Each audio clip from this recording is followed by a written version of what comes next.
Hello everyone, welcome back to home tutor. आज की इस वीडियो में हम करने वाले हैं कक्षा 9 के संस्कृत विषय के चौथे पाठ का अध्ययन। पाठ का नाम है सूक्ति मौक्तिकम। सूक्ति का अर्थ होता है सुंदर उक्तियाँ अर्थात सुंदर वचन, और मौक्तिक का अर्थ होता है मोतियाँ यानी कि मोतियों के समान सुंदर वचन। तो चलिए इस पाठ का अध्ययन करते हैं और इसके अर्थ को समझते हैं।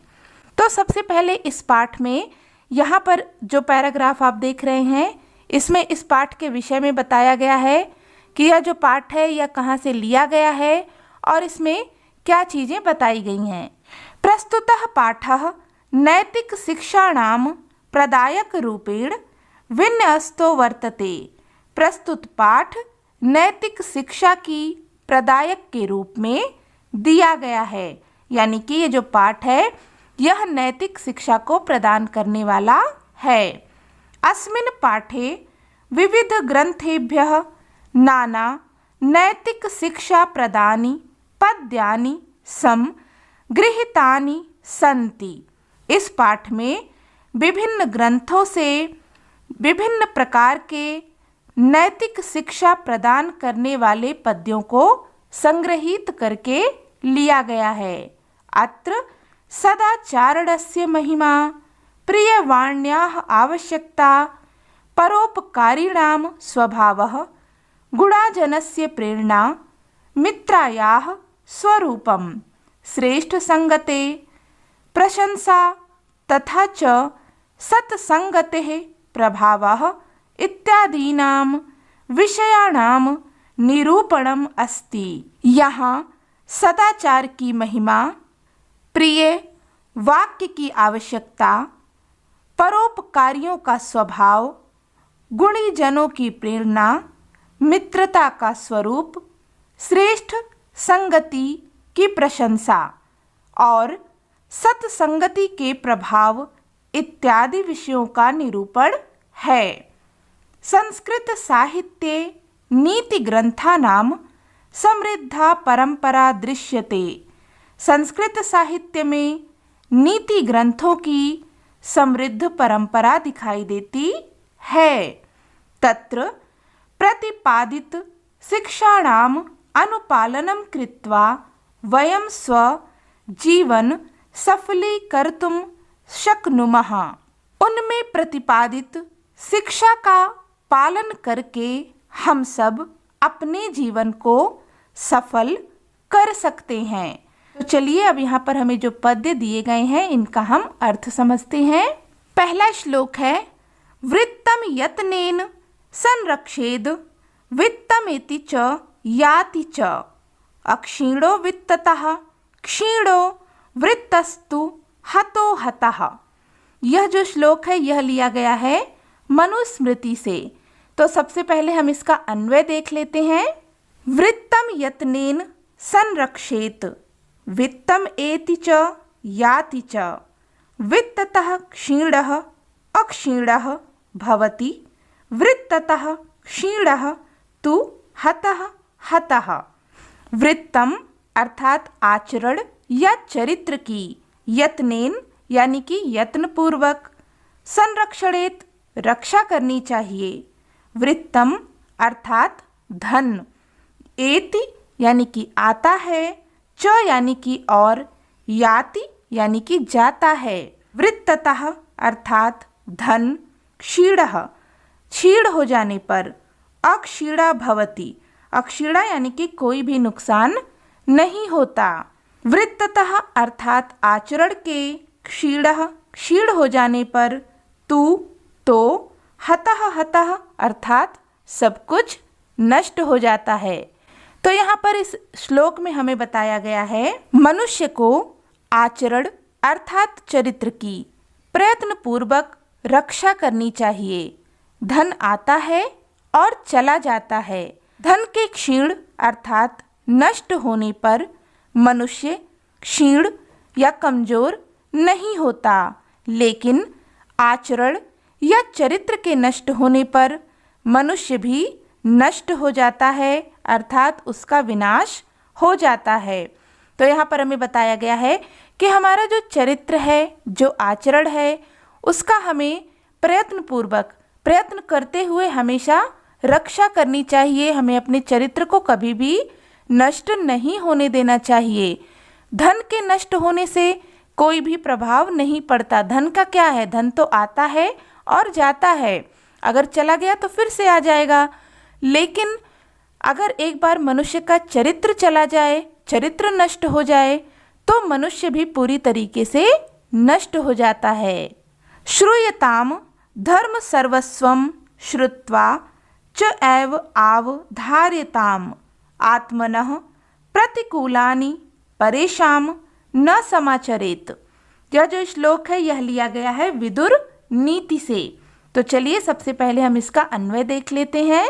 धर्म सर्वस्वम श्रूयताम श्रुत्वा च एव अवधार्यताम आत्मनः प्रतिकूलानि परेशान न समाचरेत। धर्म सर्वस्वम अर्थात धर्म के बारे में सब कुछ, श्रूयताम सुनना चाहिए, श्रुत्वा सुनकर, च और, एव ही, अवधार्यताम अर्थात धारण करना चाहिए, आत्मनः अर्थात स्वयं के, प्रतिकूलानि अर्थात विपरीत, परेशान अर्थात दूसरों के प्रति, न यानी कि नहीं, समाचरित यानी कि आचरण करना चाहिए। तो यहाँ पर हमें बताया गया है कि मनुष्य को धर्म का सार अर्थात धर्म के बारे में सब कुछ सुनना चाहिए और सुनकर उसे धारण करना चाहिए। जो स्वयं को अच्छा ना लगे यानी कि स्वयं को विपरीत लगे, वैसा व्यवहार दूसरों के साथ नहीं करना चाहिए। अर्थात मनुष्य को जब भी धर्म के विषय में कुछ भी जानने सुनने को मिले तो उसे जानना चाहिए, सुनना चाहिए, समझना चाहिए और साथ में उसे अपने जीवन में धारण भी करना चाहिए। हमें जो व्यवहार अपने प्रति अच्छा नहीं लगता वैसा व्यवहार हमें दूसरों के प्रति भी नहीं करना चाहिए। अगला श्लोक है, प्रिय वाक्य प्रदानेन सर्वे तुष्यन्ति जन्तवः तस्मात् तदेव वक्तव्यम वचने का दरिद्रता। यह जो श्लोक है ये लिया गया है चाणक्य नीति से। चलिए इसका अन्वय देख लेते हैं। सर्वे जन्तवः प्रिय वाक्य प्रदानेन तुष्यन्ति तस्मात् तत एव वक्तव्यम वचने दरिद्रता का। सर्वे यानी कि सभी, जन्तवः यानी कि जीव, प्रिय वाक्य अर्थात अच्छा वाक्य, प्रदानेन यानी प्रदान करने से या बोलने से, तुष्यन्ति यानी संतुष्ट होते हैं, तस्मात् अर्थात इस कारण, तत् यानी कि वैसा, एव यानी कि ही, वक्तव्यम यानी कि बोलना चाहिए, वचने यानी कि बोलने में, दरिद्रता का अर्थात कैसी दरिद्रता। तो यहाँ पर कहा गया है कि प्रिय वाक्य या अच्छा बोलने से सभी तरह के जीव संतुष्ट होते हैं। इस कारण हमें वैसा ही वचन बोलना चाहिए। बोलने में कैसी दरिद्रता, सभी को अच्छी बात, प्रिय वाणी सुनने में अच्छी लगती है, तो हमें लोगों से हमेशा प्रिय वाक्य ही बोलना चाहिए। बोलने में कभी भी दरिद्रता या कंजूसी नहीं करनी चाहिए। अगला श्लोक है, पिबन्ति नद्यः स्वयमेव नाभ्यः स्वयं न खादन्ति फलानि वृक्षाः नादन्ति सस्यं खलु वारिवाः परोपकाराय सताम विभूतयः। यह जो श्लोक है यह लिया गया है सुभाषित रत्न भांडागारम से। चलिए इसका अन्वय हम देख लेते हैं। नद्यः स्वयं एव अम्भः न पिबन्ति वृक्षाः स्वयं फलानि न खादन्ति वारिवाः खलु सस्यं न अदन्ति सताम विभूतयः परोपकाराय एव भवन्ति। नद्यः यानी कि नदी, स्वयं यानी कि खुद का, एव यानी कि ही, अम्भः अर्थात जल, न यानी कि नहीं, पिबन्ति यानी कि पीती है, वृक्षाः यानी कि पेड़, स्वयं यानी कि खुद का, फलानि यानी कि फलों को, न यानी कि नहीं, खादन्ति यानी कि खाते हैं। वारिवाहाः अर्थात बादल, खलु यानी कि निश्चय ही, सस्यम यानी कि फसलों को, न यानी कि नहीं, अदन्ति यानी कि खाते हैं।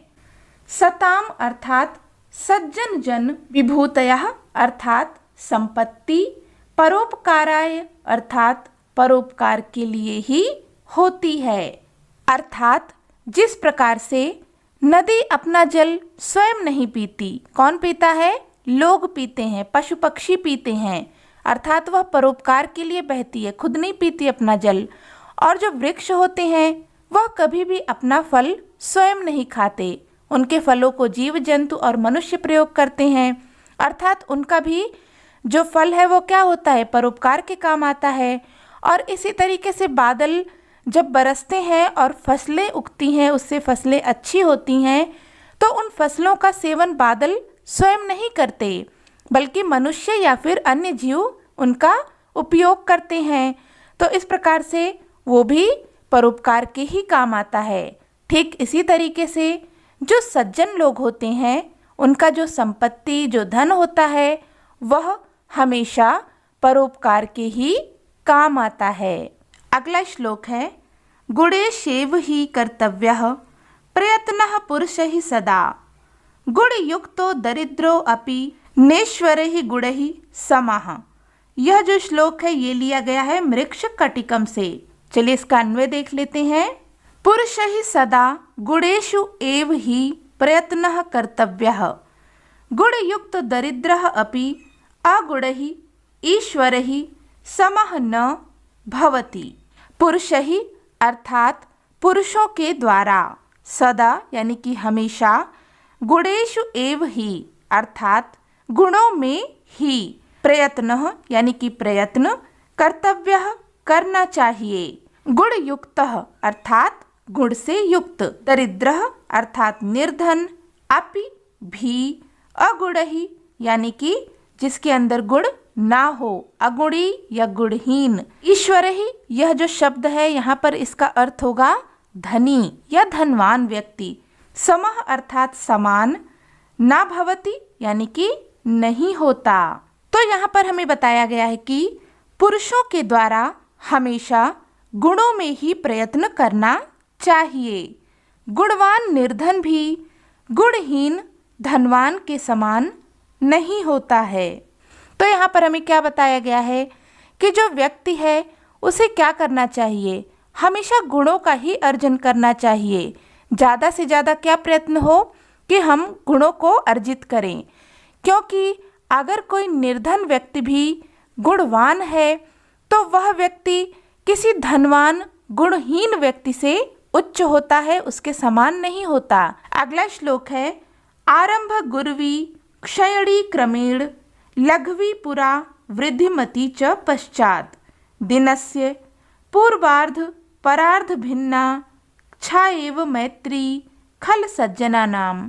यह जो श्लोक है यह लिया गया है नीति शतकम से। चलिए इसका अन्वय देख लेते हैं। आरंभ गुर्वी भवति क्रमेण क्षयणी भवति पुरा लघ्वी भवति पश्चात च वृद्धिमती भवति, दिनस्य पूर्वार्ध परार्ध छाया एव खल सज्जनानां मैत्री भिन्ना भवति।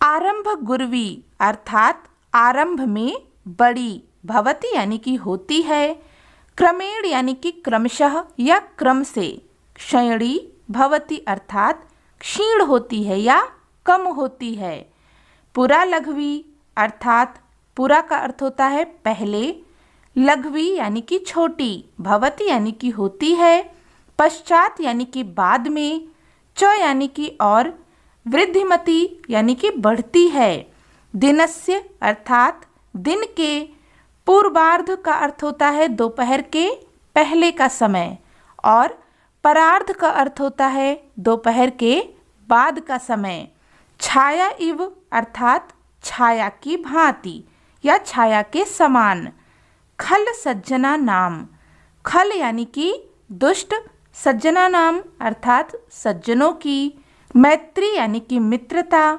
भिन्ना यानी कि अलग अलग, भवति यानी कि होती है।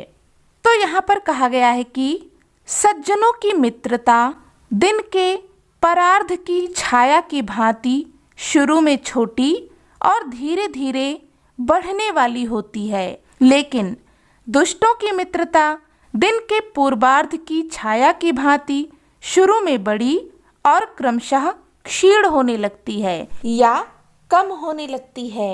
इस तरह से दुष्टों और सज्जनों की मित्रता भिन्न भिन्न होती है।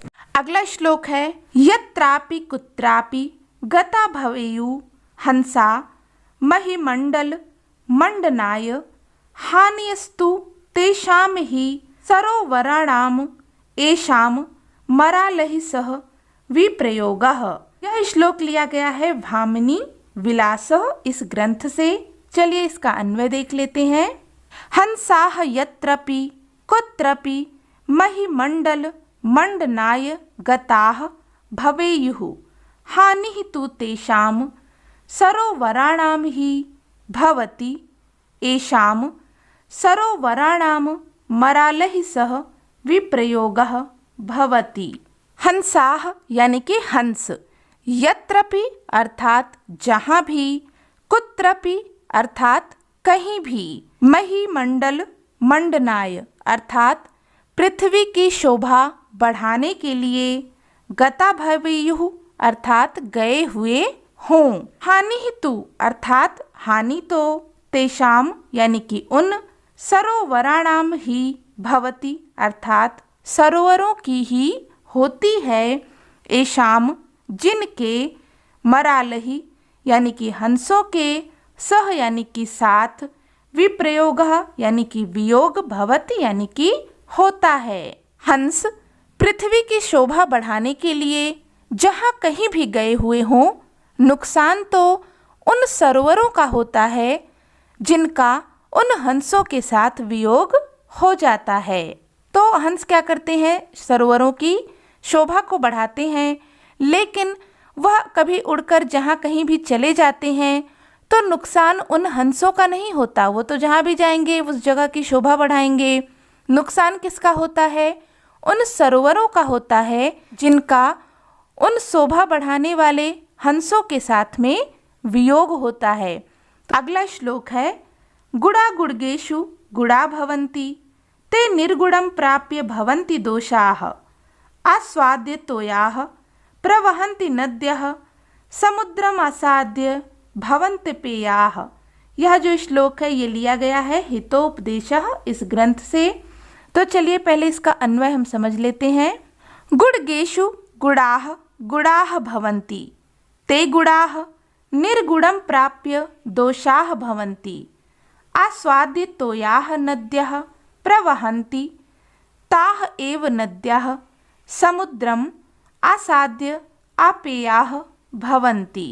गुड़गेषु अर्थात गुड़ को जानने वाले लोगों में, गुड़ाः यानी कि गुड़, गुड़ाः यानी कि गुड़, भवन्ति यानी कि होते हैं, ते गुड़ाः अर्थात वे गुण, निर्गुणम यानी कि जो गुणहीन है, प्राप्य प्राप्त करके, दोषाः दोष, भवन्ति होते हैं। आस्वाद्य तोयाः अर्थात स्वाद युक्त जल वाली, नद्यः यानी कि नदी, प्रवहन्ति यानी कि बहती है, ता एव नद्यः अर्थात वह ही नदी, समुद्रम समुद्र में, आसाद्य यानी कि पाकर या मिलकर, आपेयः यानी कि न पीने योग्य, भवति यानी कि हो जाती है।